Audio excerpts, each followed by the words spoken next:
Hello guys, I go by the name BlayKasa and you're now watching the ComeUp Show. And it's an honor having King Clue on the ComeUp Show this week because I've always looked forward to having him on the show and I've always been following him. So it's an honor having him on the ComeUp Show. We decided to celebrate you on the ComeUp Show. So welcome to the ComeUp Show. Yeah, man. Charlie, what's up? Everything cool, yeah.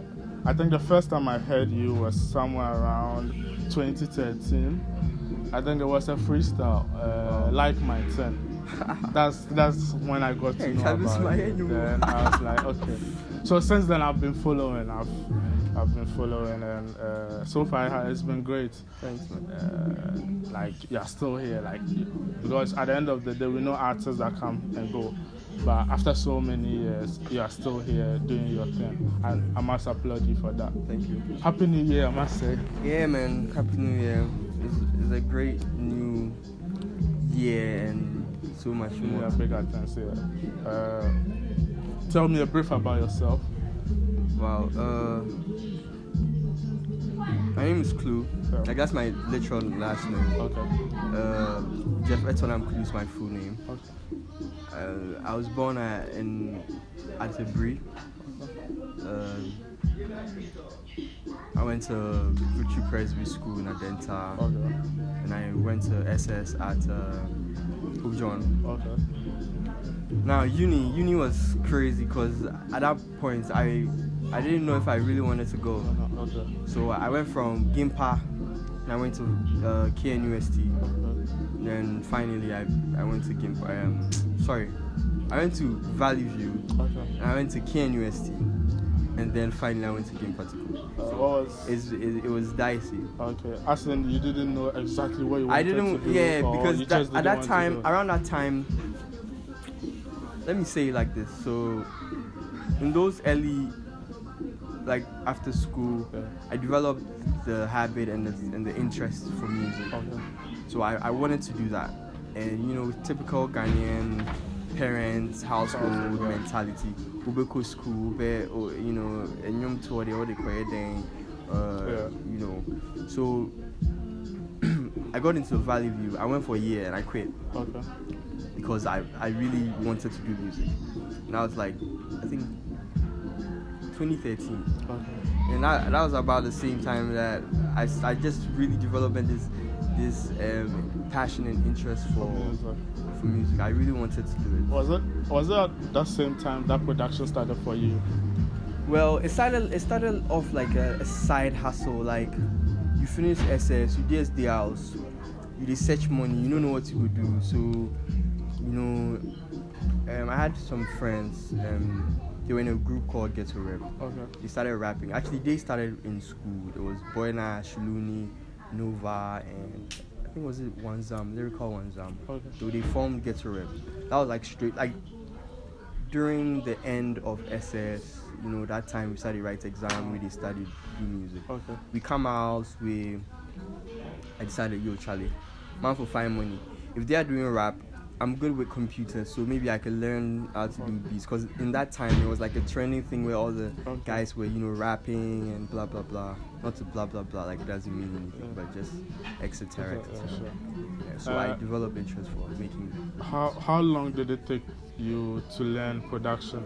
At a point where you were still learning, but you got like, okay, now I can do this, I can do that. Well, I developed a trick where I call it a trick. A habit where I decided I would make at least 10 beats a day. Okay. So in like a matter of like 6 months, I had like close to like 500 beats. Wow.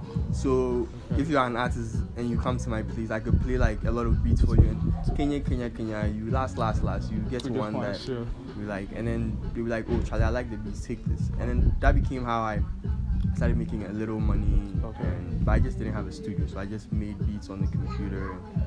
That's how I started that. Okay, you started a movement in Adenta.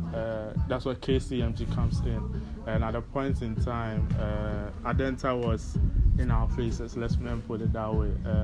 Talk about artists like Ablajo Kwame Joseph, Gen Fire, and J Ghost. At a point in time, you started a movement. I don't know, what happened? what happened to KCMG. First of all, tell me the story behind KCMG. Well, how should I put it? So, as I just said, like I started making beats. So in the turn of learning how to make beats and trying to get the sound out there, I decided, if my colleagues they feel rap, maybe me too I go feel make music on the beats. Okay. And then, in a sense, hype the beats making. Okay. So I kind of became like an artist as well. Okay. So I started making songs about my own beats and stuff like that. And I realized that people liked it, and it built. I dropped my first mixtape in like 2013. That was like Framework. And like a year after, I dropped another one. And because I had the sound, like the recording wasn't as difficult. So I kept pushing out material. And I realized that a lot of people just come to me like, oh bro, Charlie, I like your music, man. Me too, I do music. I want to make it help. And like, all right. And it just kept happening. I decided like, okay, see, if this is going to be the trend, then maybe we just will set up something small. I put some money aside. I built a studio in my room. And I decided that, okay, all the people that come and record at my place, like frequently, if you come and I feel like, okay, you be dope and, maybe you just need a little help with studio time, I give you studio time. So there became some people who were like frequenters and regulars at the studio. And in some way and form, those people became like the in-house people, like Shade, Ablajo Kwame. And later on, years progressed, we started adding Kwame Joseph, Jean Fire. Ghost I knew from primary school. So him, it was automatic. When he came down from Germany to Ghana to go to uni, like he just came to my place and that became that. So basically the idea of KCMG. If you had a way, would you like what would you change? Like if you go back into time, what would you have changed about KCMG? Well, I don't want to say like it died out. All I want to say is we're very young people, and when you're young, there are issues with communication and understanding.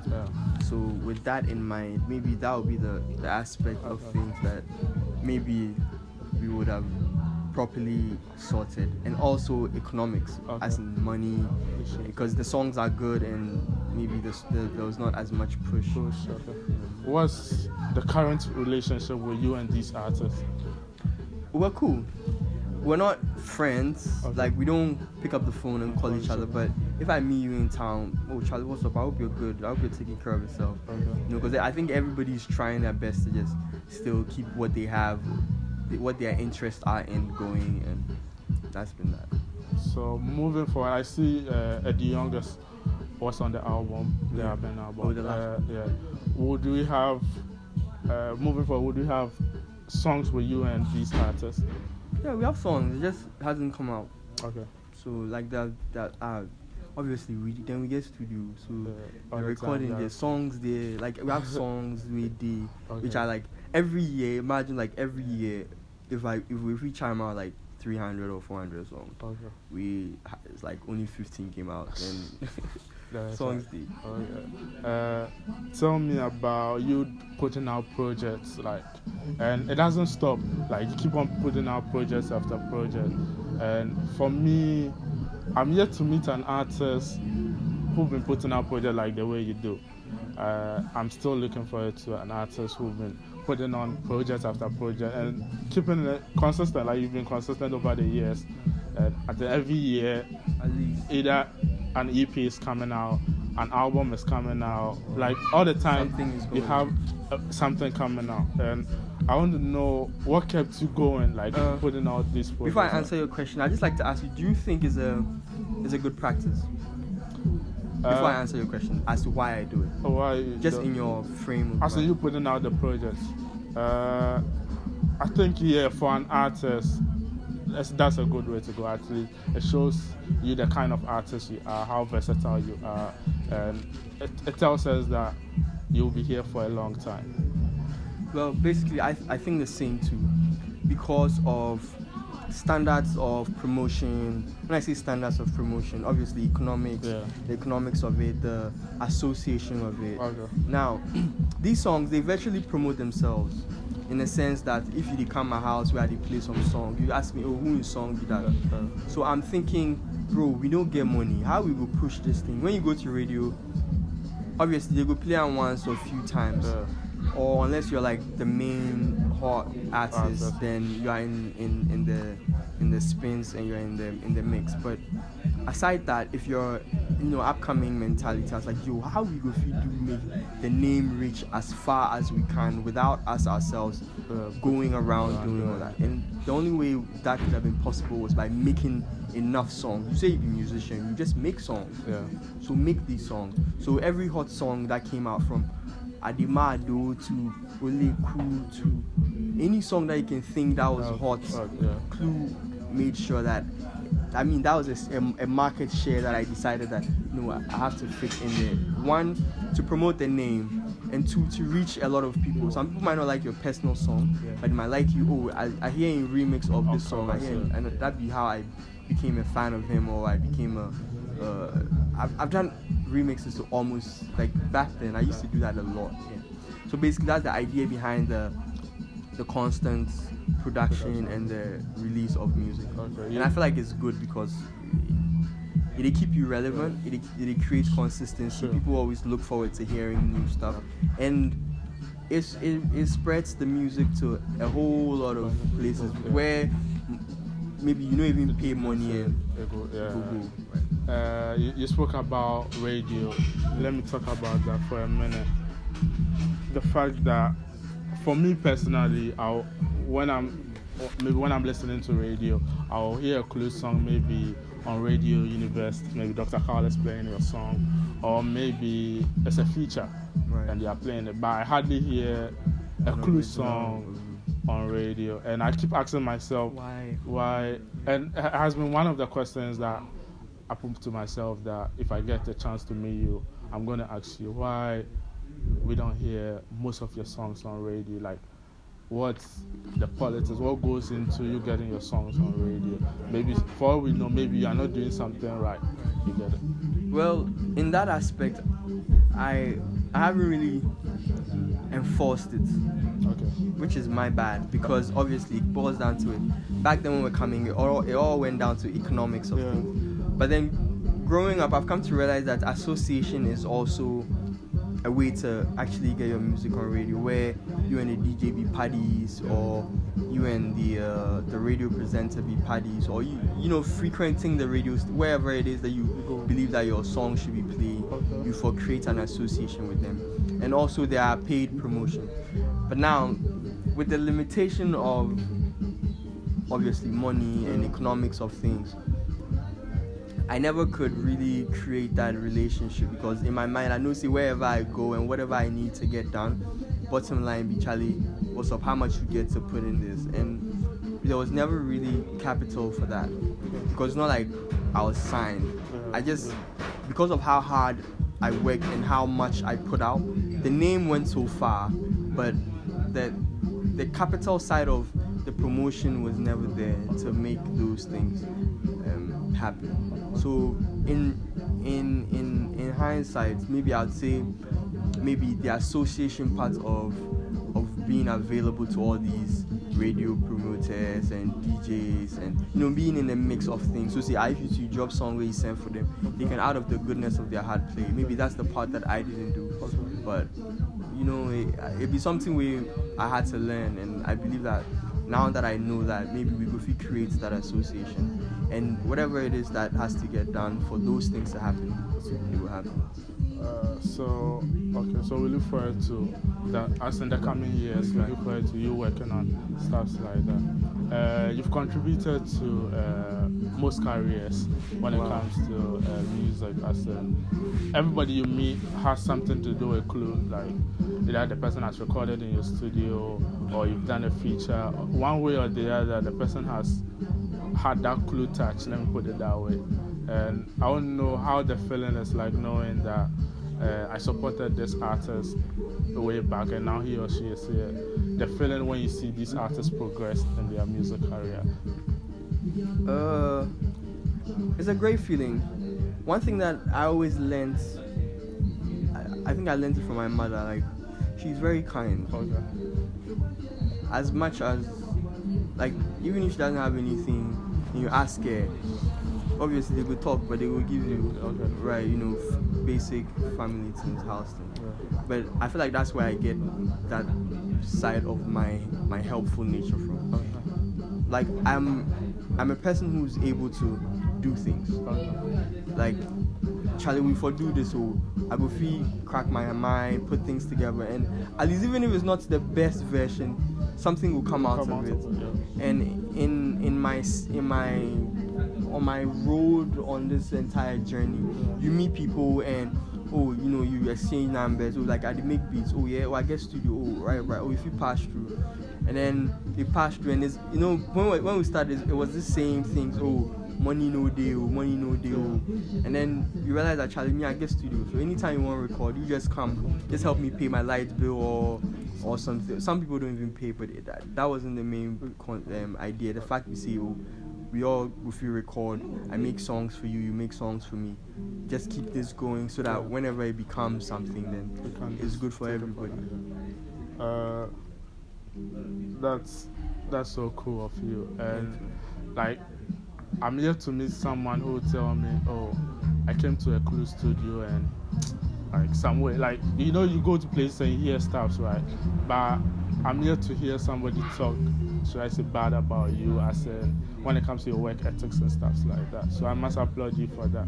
And thanks for supporting these artists. God bless you for that. Let's talk about Aben, which is more of a current album. My last one. Which came out last year. Last 2 years. Yeah, last year. Last 2 years. Or was it last 2 years? 2018. Oh, August. Okay. So let's talk about that project. It had features from Eddie Young, RJC, Kofi Mole, and Joe B. First of all, tell me about you working with young cats. Like, I've noticed for some time now, you try to work with emerging artists, like the young artists. Tell me what informed that decision in the first place. Well, so what informed working with them or making the album? Working with them first before we go into the album. Well, I think it just stemmed from my own starting out point. A lot of people helped me when I came up. Okay. Like, I remember going to like J Soul's studio, and these boys all did there, and I tell them that they make beats, and they know, well, obviously they're not going to record your song then put it out as but they still collect the beats and record on them, and those be like tiny opportunities. I got the chance to record a whole mixtape for J-Town. Okay. I don't know if you remember this mixtape, Mask Off. Yeah, I think I saw it. It wasn't Mask Off, or something. Mask something. Yeah, J-Town. That guy I was like, yo, I record, I make beats. He was like, okay, cool. I bring beats. Obviously, he listens some when he keeps some, but he gave me the opportunity, to hear my stuff, to work with him. I recorded his entire mixtape, mixed the whole mixtape, and those were things how I also learned that actually this is how these people they record.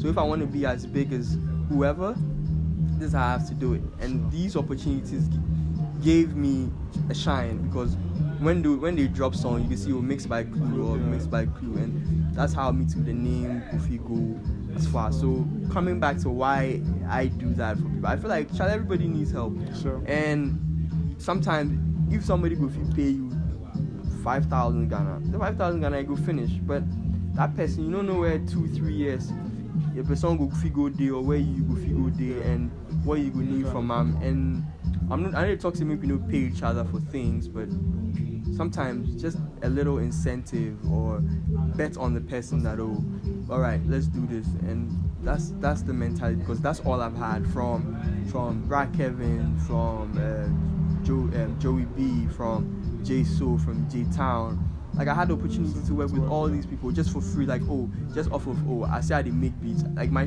didn't have to have, like, the best beats or the hottest beats, but the opportunity was given me. So, not to say that I am a standing block for all these people that I work with, but what I'm trying to say is that it's good to work with people and keep your sounds, like, exchanging sonic ideas and working with other people. And that's how I think, basically.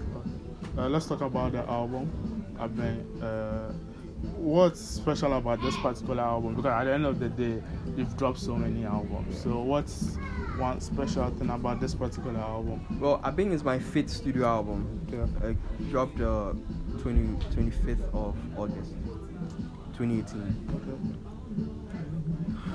I don't want to say it's not special because it's like my 5th album. And it's the most recent. And it's my most recent. So, but in comparison to like my other album, this album was not an album that I was trying to change things with, or it was just I was in the studio, I recorded a bunch of songs, and I decided that okay, I know drop anything in like a year, so if we put these couple of songs together, and I just felt like it was time to drop like another album. Well, during that time, so we put that together, and that was in like the art cover. You can tell like that was the mood I was in, because sonically, I felt like I was like having a vacation, a good time. Yeah, just relaxing from everything else, all the stress of life. Let's talk about Clue 100, which I missed. Like I think I caught up somewhere, so I wanted to come, but I think I wasn't able to make it. And I saw pictures, and some of the pictures caught me because I saw some of the people I know there, and I was like, okay, I saw likes of MC Ray, Kwame, so I performed with them, and I felt like, okay, Clue is back at it again, giving the platform for these artists to also do their thing. And I think we've already spoken about that. Tell me about Clue 100, the whole experience. Clue 100 was, I think it was a long time coming, and also it was a test of what I could become if I dared to want it. Okay. So it was just an idea that I picked from Mr. Easy. He did Mr. Easy 69, where he invited 69 fans over to his show for free. So I just decided to do the 100. I just wanted to see how many people would show up. We just went with the idea, and it really went well. It was an experience for me, even though we couldn't get all 100 people to come, but I enjoyed it as much because, Charlie, aside that, like, you would actually think that there was 100 people there, you know, even though it wasn't like 100 people. And I also know for a fact that a lot of people wanted to come, but obviously scheduling and timing, and maybe, I know if you come because of this and that. So in those aspects, as in attendance, we can do better, and which we will do. But it was an experience that I really enjoyed. I noticed, because that's why we'll be doing Other Vibes too, which is on February 14th. Let's talk about Other Vibes too. Okay. So Other Vibes 2 is a second of a series of shows that I wish to keep doing. Okay. We did the first one February 4th. But that was it February 4th? Or February 1st? The day Ebony died. I think first week in February. So I wake up that morning and then we hear that Ebony is dead. But we had already planned the show, and it was so sad. People couldn't really come, but I understood. Charlie, that day was sad. So we did the first one, and the people that came, we didn't even perform. We just sat there and watched TV the whole day, because it was sad all day. They were showing Ebony stuff the whole day. So this year, as Clue 100, we decided that well, one of the guys in the crowd said, if they do this more times. And then I was like, okay, cool. Well, me said, I want to do Other Vibes 2 this February. So if you want us to do it, just say yeah. And then the whole place said yeah. And I was like, okay, right, cool. So this February 14th is going to be a Friday. We're hoping to do Other Vibes 2, same venue, BBNZ Live. The ticket's going to come out probably, I don't know when this will come out, but very soon. We're going to set up the place according to the number of people that buy the ticket. So the more people that buy, the more we have to do. If a few people buys, then we know that okay, we're just performing for a few people. So everybody's invited, couples. We want to make it a date night spot where maybe you and your girl won't go somewhere on Val's Day. If you just come kick it with us, we do live music. Try and bring a few friends of mine to make it. So other vibes to happening on February 14th at BBNZ Live. You guys should come through. Let's talk about upcoming project 2020. The bigger year, I must say. Well, my next project. Well, I'll be dropping an album this year. Yeah. For sure. Rain or shine. King Crown. Yeah. But it all depends on how things go with like during the year. First of all, as always, the economics of things and these few plans that I have set up. Like, we're gonna see how the vibes does, and then we have another show mid-year, and then after that we'll probably drop an album. Okay, so I look forward to that as well. Anything at all you want us to know? Man, Charlie, my fans, I just want to say a big thank you to all of you, and I thank you for your patience. And also, I need, like, one thing I want to say is, like, this can't get any bigger if we all don't do the work.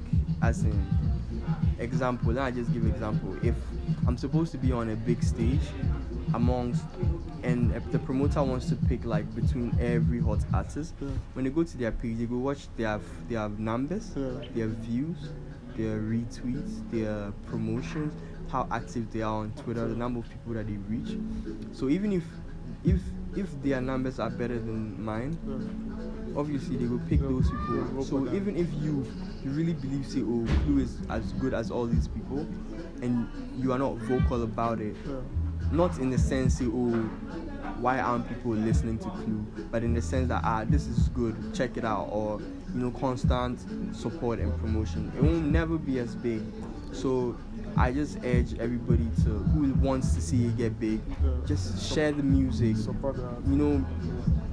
create the experience. When the song drop, do videos, post the videos, share the song, and that'd be how we do. If we get big, and other people will be like, oh, let's put this guy on our show, or let's link this guy, let's play this guy's music, because people like the music. If you like it and you don't come out and say that, oh, it's hot, the guy on the radio no good no say it's hot and I should play it. But so I beg you guys, if it's possible that you like the music and you're in your corner and you did play them every day. If you did play them, just send me a video or tweet about it. Yo, I like this Clue song. Not why nobody did listen Clue song. You did listen. You can say that I did listen to the song, and then other people will follow suit. So that'd be all I really hope. I hope I don't want to sound like I did order people around or anything. But that's all we have. If I put it out, I can tweet it 10 times, but if none of you engage with it, none of you talk about it, I'm going to stop. I'm going to move on to the next song. And it's going to seem like they're promoting things, but I can't do it alone. If you are the consumer and I'm not getting a feedback from you, the person who's supposed to play it on radio no go no say for play, or the person who's supposed to play my video on the TV, he go thinks to nobody they listen. So hopefully, I hope say this will find everybody well, and together we will do something big. I wishing you all the best. Thank you. In the coming years, and I must say thanks so much for coming on the ComeUp Show. Man, thank you I really very much. appreciate you. At least in a long time, you're the only person who has invited me out for anything. Yeah, man. So I really thanks so much for coming on the ComeUp Show. Social media handles, how they can get in touch with you. It's just YouTube, Clue KCMG, Twitter, King Clue, IG, King Clue. Those are the important ones. YouTube, Clue KCMG, Twitter, King Clue, Instagram, King Clue. Let's kick it. Thanks so much for watching the ComeUp Show. Yeah. You can follow us on Twitter at the Kasa Radio, Facebook Kasa Radio, or you can follow me personally at BlayKasa. Believe in yourself, everything is possible. We out. Peace. Alright, man. Thank you, Charlie. That was dope. It was quick. 30 minutes, like you said.